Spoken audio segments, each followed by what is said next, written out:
भक्तों, चाहे मर जाना, पर सावन में ये 5 गलती भूल कर भी मत करना। चाहे आपके आगे मौत ही क्यों ना खड़ी हो, लेकिन सावन में ये 5 बुरे काम मत करना। पूरे सावन सोमवार का लाभ नष्ट हो जाएगा। और सावन में बैंगन क्यों नहीं खाते? सावन व्रत में क्या क्या खाना चाहिए भक्तों? सावन में हल्दी से क्यों बचा जाता है? और सावन सोमवार का व्रत ये 3 महिलाएं क्यों नहीं रख सकती? ये सभी बातें आज हम इस सावन की इस वीडियो में बताएंगे।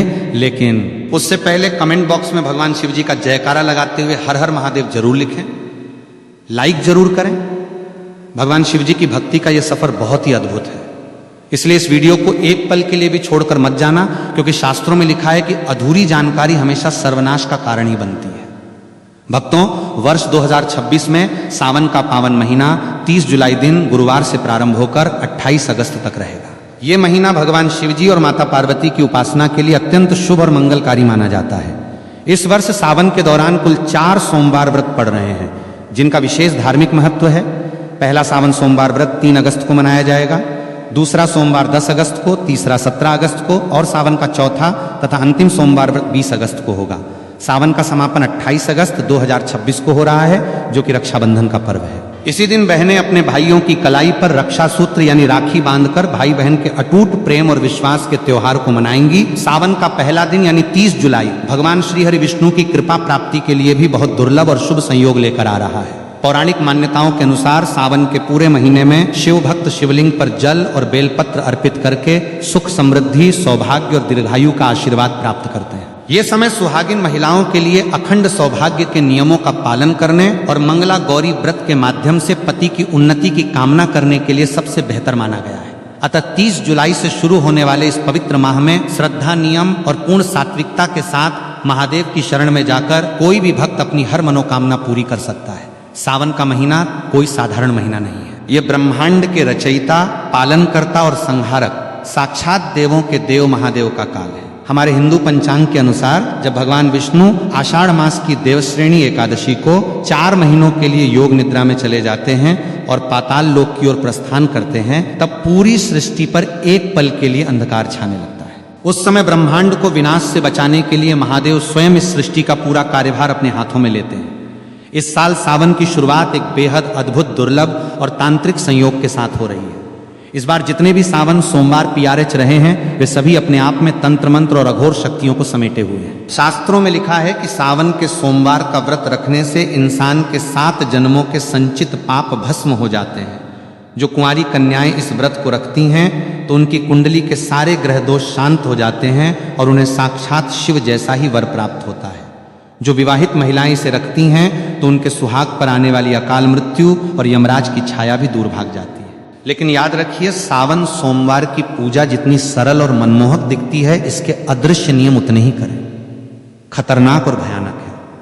यदि कोई व्यक्ति बिना नियमों को जाने केवल समाज को दिखाने के लिए या अहंकार में ये व्रत रखता है, तो उसे पुण्य की जगह महादेव के तीसरे नेत्र के क्रोध का सामना करना PRH सकता है। शिवलिंग पर जल चढ़ाने का वो भयानक सच जो कोई नहीं बताता। जब हम सावन के महीने में शिव मंदिर जाते हैं तो हमारी आदत होती है कि हम जल का लोटा लेकर सीधे शिवलिंग की तरफ द्वार पड़ते हैं।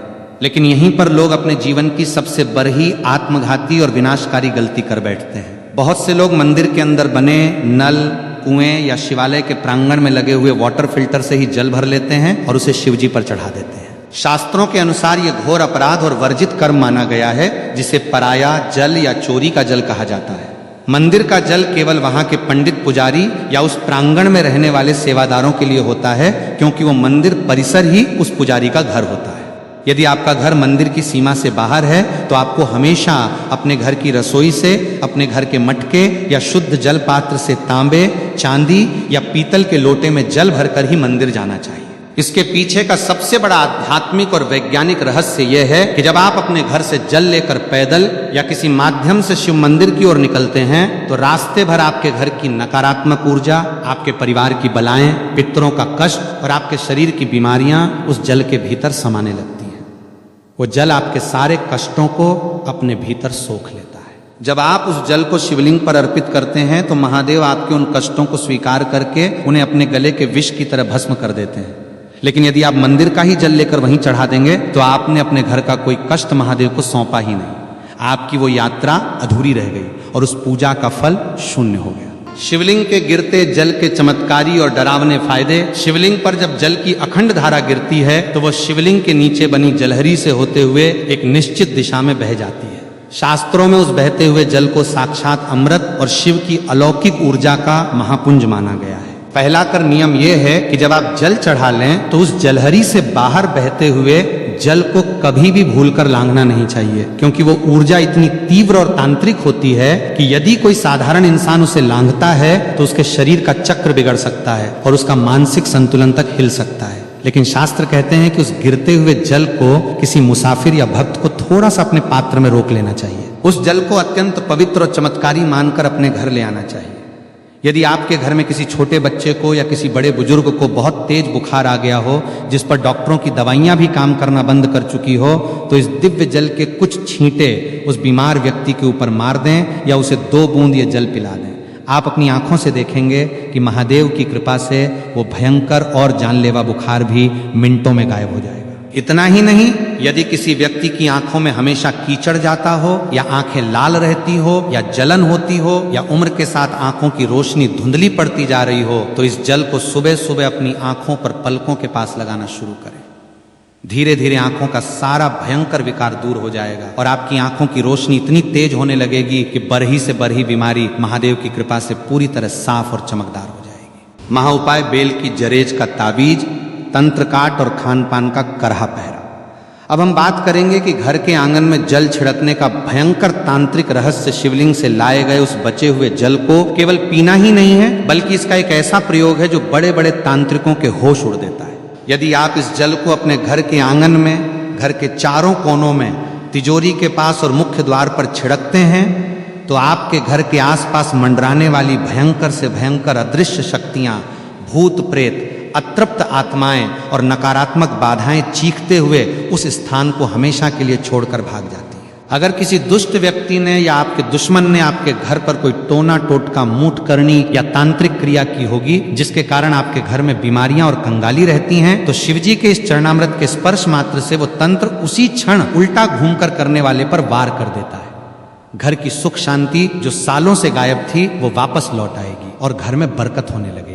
लेकिन एक डरावनी चेतावनी याद रहे कि इस जल को कभी भी पैर नहीं लगना चाहिए और ना ही इसे किसी गंदे या अशुद्ध स्थान पर रखना चाहिए और ना ही इसे बाथरूम के आसपास ले जाना चाहिए, अन्यथा इसके परिणाम बहुत ही भयानक और विनाशकारी हो सकते हैं। जल और दूध में क्या मिलाकर चढ़ाएं और धतूरे का गुप्त गणित भोलेनाथ को प्रसन्न करने के लिए केवल सादा जल ही काफी है, क्योंकि भोले बाबा आशुतोष हैं। लेकिन यदि आप अपने जीवन की किसी विशेष और बहुत पुरानी और अधूरी मनोकामना को पूरा करना चाहते हैं तो जल में कुछ विशेष गुप्त वस्तुएं मिलाना अनिवार्य है। सावन के महीने में यदि आप शिवलिंग पर गन्ने का ताजा रस या जूस चढ़ाते हैं तो माता लक्ष्मी जी आपके घर में साक्षात बंध जाती है और दरिद्रता कितनी भी बड़ी हो या कर्ज का पहाड़ कितना भी ऊंचा हो, वो महादेव के सामने घुटने टेक देता है। यदि आपको लगता है कि आपके घर में पितृदोष है या राहु केतु की महादशा चल रही है या बनते काम एन वक्त पर बिगड़ जाते हैं, तो जल के अंदर थोड़े से काले तिल मिलाकर AUM नमः शिवाय का 108 बार जाप करते हुए शिवलिंग पर अर्पित करें। अब बात करते हैं शिवजी के सबसे प्रिय और खतरनाक फल धतूरे की। लोग अनजाने में पैरों से तोड़कर जितने मर्जी धतूरे शिवलिंग पर सजा देते हैं, जो कि पूरी तरह गलत और वर्जित है। शास्त्रों के अनुसार शिवलिंग पर धतूरा को हमेशा विषम संख्या में ही चढ़ाना चाहिए, जैसे कि केवल 1, 3 या 5 धतूरा। असल में इंसान के भीतर छिपे काम, क्रोध, लोभ, मोह और अहंकार का प्रतीक है। जब आप विषम संख्या में धतूरा चढ़ाते हैं तो आप अपनी इन मानसिक बुराइयों और जहर को महादेव के चरणों में सौंप रहे होते हैं। इसके साथ ही सावन में पंचामृत का भोग लगाना चाहिए, जिसमें शुद्ध गाय का कच्चा दूध, गाढ़ा दही, घर का निकाला हुआ घी, शुद्ध शहद और मिश्री की शक्कर शामिल हो। यह सभी सामग्री शिवजी को तृप्त करती है। लेकिन याद रखें कि पंचामृत में कभी भी बाजार की डिब्बा बंद या मिलावटी चीजों का इस्तेमाल भूलकर भी ना करें।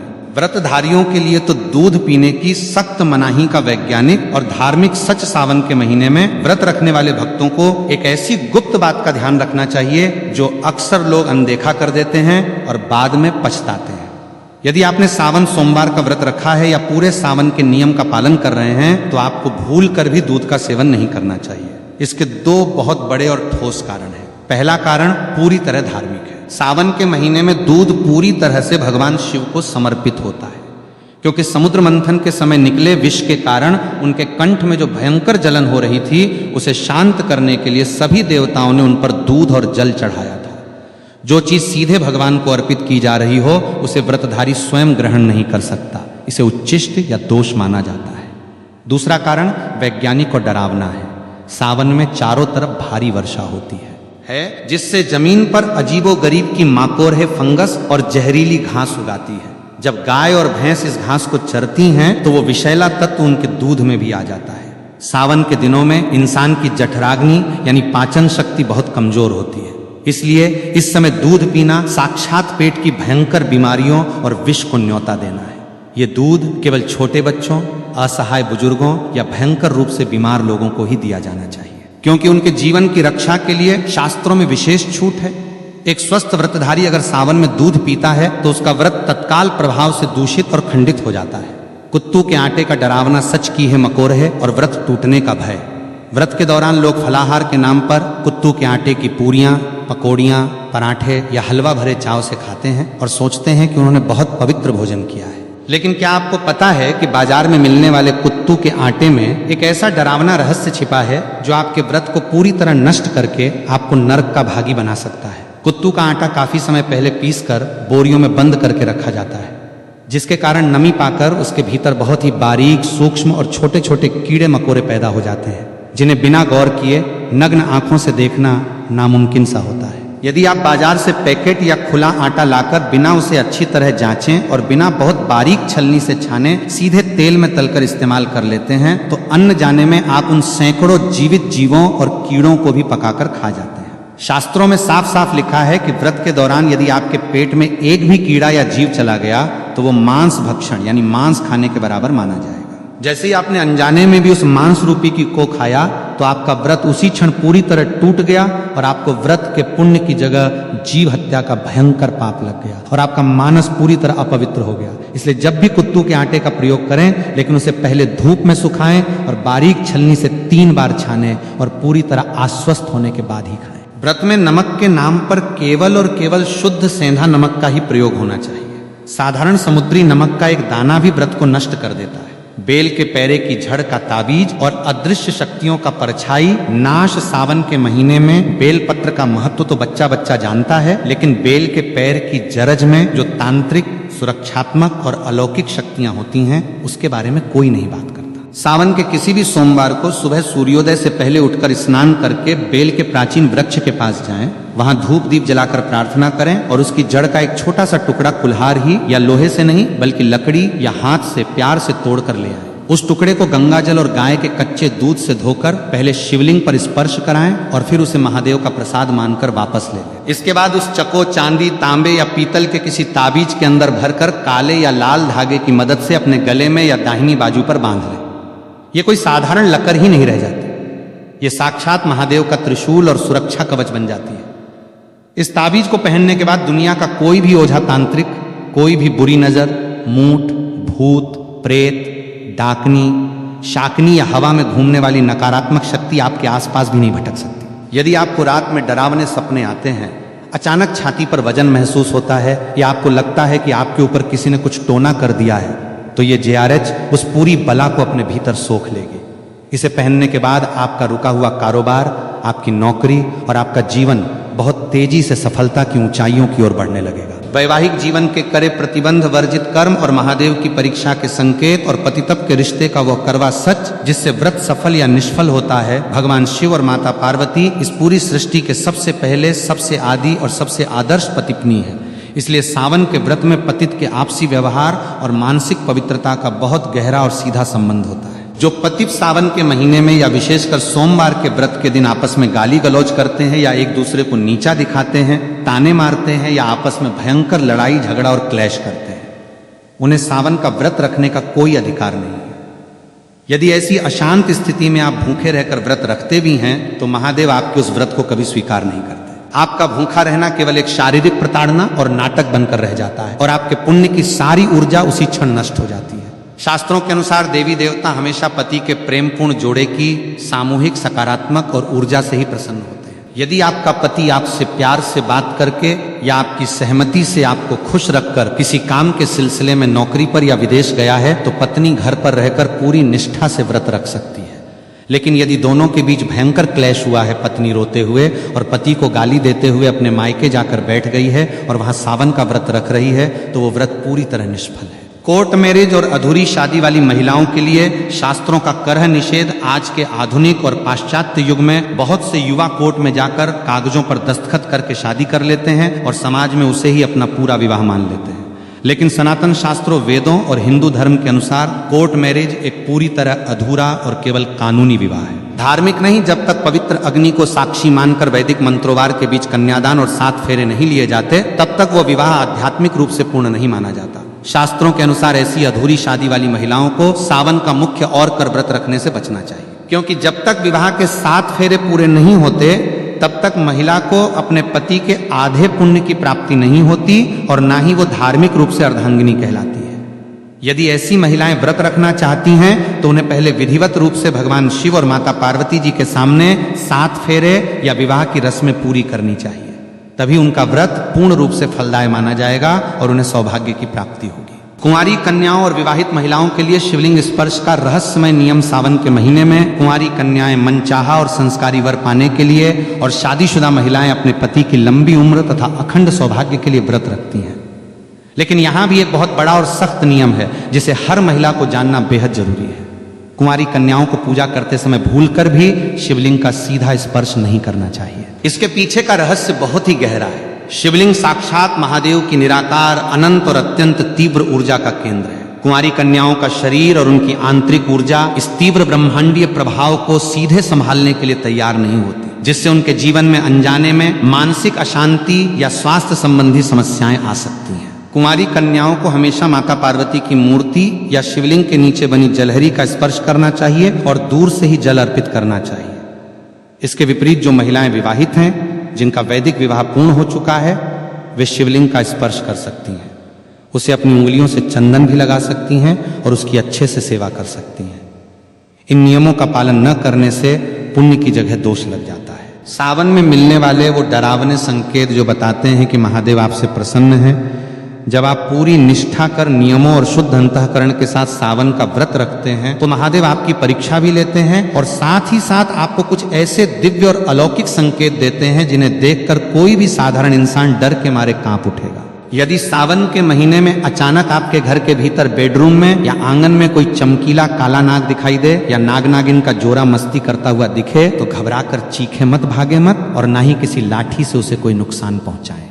ये इस बात का बेहद खतरनाक, अचूक और साक्षात संकेत है कि स्वयं महादेव के गण आपके घर की सुरक्षा करने आ चुके हैं। इसका मतलब है कि आपकी भक्ति पूर्ण रूप से सफल हो चुकी है और आपकी कोई बड़ी अधूरी मनोकामना बहुत जल्द पूरी होने वाली है। इसी तरह यदि सावन के दिनों में अचानक आपके घर के मुख्य द्वार पर कोई भूखी गाय आ जाए या साक्षात नंदी महाराज आकर खड़े हो जाएं और अपनी पूंछ हिलाएं तो समझ जाइए कि महादेव स्वयं नंदी पर सवार होकर अदृश्य रूप में आपके दुखों का अंत करने आए हैं। आपको तुरंत भागकर उन्हें हरी घास, गुड़ या शुद्ध भोजन कराना चाहिए और उनके माथे पर कुमकुम का तिलक लगाना चाहिए। सावन के महीने में किसी प्राचीन शिव मंदिर के भीतर अचानक दीवार पर छिपकली का रेंगते हुए या आपके सामने गिरते हुए दिखना भी बहुत ही दुर्लभ और शुभ संकेत माना जाता है। यह अचानक होने वाले धन, आगमन और कर्ज मुक्ति का अचूक प्रतीक है। भीमराज और काली मधुमक्खी का रहस्यमय और तांत्रिक आगमन सावन के महीने में कई बार हमारे घरों में काले रंग का एक बरहा सा उड़ने वाला जीव आता है, जिसे ग्रामीण भाषा में कुछ लोग भीमराज कहते हैं या काली परही मधुमक्खी यानी भंवरा कहते हैं। इसकी गूंज बहुत तेज होती है। यदि ये जीव अचानक आपके घर में आकर कानों के पास गूंजने लगे या आपके पूजा घर में रखे दीपक के आसपास चक्कर काटने लगे तो डर कर उसे मारे नहीं। यह साक्षात माता दुर्गा के ब्राह्मणी रूप के आगमन का संकेत है। शास्त्रों में भंवरे और काली मधुमक्खी को माता ब्राहरी और मां दुर्गा का दूत माना गया है। इसका घर में आना इस बात का अकाट्य प्रमाण है कि आपके घर पर जो भी भयंकर तंत्र मंत्र, मूठ, नजर दोष या अलावला मंडरा रही थी उसे माता दुर्गा के दूतों ने स्वयं भस्म कर दिया है और अब आपके घर में सुख, समृद्धि, वैभव और असीम शांति का वास होने वाला है। महादेव को 56 भोग या सोने चांदी के बर्तनों की आवश्यकता नहीं है, वे तो केवल सच्चे भाव और जल के भूखे हैं। लेकिन जब आप अपनी श्रद्धा से उन्हें भोग लगाते हैं तो आपको शास्त्रों में लिखी सही विधि का पता होना चाहिए।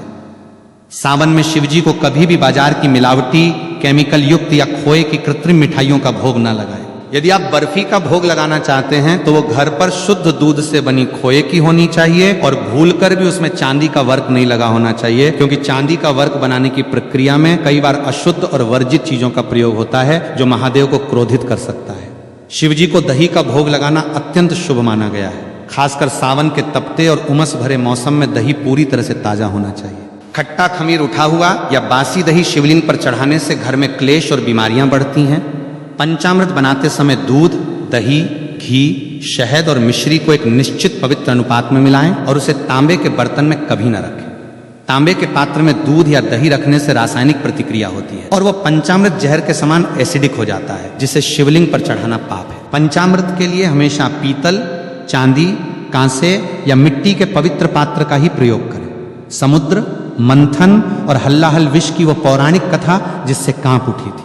पूरी सृष्टि सावन के इस पावन, अलौकिक और डरावने एपिसोड के अंत में आइए सुनते हैं वो अमर पौराणिक कथा जिसे सुने या पढ़े बिना सावन का कोई भी व्रत, सोमवार की पूजा या उपवास कभी पूरी तरह फलदायी नहीं हो सकता। सतयुग के दौरान जब देवताओं और असुरों के बीच अमृत की चाह में ऐश्वर्य और अमृत प्राप्ति के लिए क्षीर सागर में समुद्र मंथन किया जा रहा था, तब मंदराचल पर्वत को मथानी और नागराज वासुकी को रस्सी बनाया गया था। एक तरफ देव थे और दूसरी तरफ दानव मंथन की उस तीव्र और भयंकर प्रक्रिया से अचानक समुद्र के भीतर से एक गहरा, काला, खौफनाक और अत्यंत विनाशकारी धुआं निकलने लगा। ये कोई साधारण धुआं नहीं था, ये साक्षात हलाहल नाम का महावश था जो ब्रह्मांड का सबसे खतरनाक जहर था।